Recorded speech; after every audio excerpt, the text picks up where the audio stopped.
A Missouri lawmaker is taking on the federal government with a new push to unmask ICE. The bill would ban federal agents from covering their faces, arguing that no agency should operate in the shadows. As 5 on your side's Melanie Johnson confirms with the legislator ICE's presence in the bi-state. Kelly, St. Louis Representative Ray Reed confirms ICE agents have been spotted and are on the ground in our region. This month, he's introducing a plan to strip away their masks, a move he believes could ultimately save lives. And in America, no one, no badge, no agency, no administration should operate behind a mask when they are detaining our neighbors.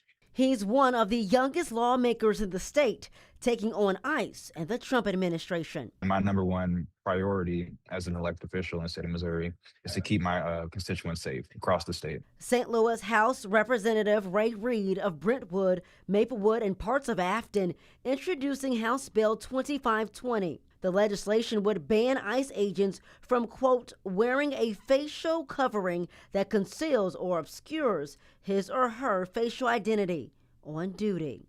Backlash from the killings of 2 people in Minnesota following confrontations with ICE agents. In the state of Missouri, officers are required to identify themselves.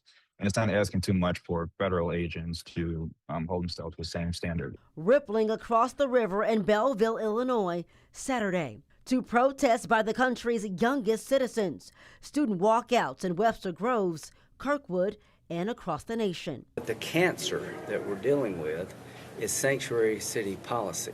Republican Senator Lindsey Graham says stripping ICE agents of their masks is a Band-Aid, while the government argues unmasking them puts the lives of agents and their families at risk. We don't address the root cause of the problem, which is not masks, it's not body cameras, it's the behavior that leads to this. Missouri Republicans Josh Hawley and Eric Schmidt also facing the heat as citizens demonstrated outside their offices in Kansas City. For Reed, it's a clear sign to pass House Bill 2520. Yeah, my worst fear is something that we've seen happen in Minnesota happening in Missouri. The St. Louis Democrat is also pushing a bill to help DACA recipients and immigrants secure professional licenses they need to work.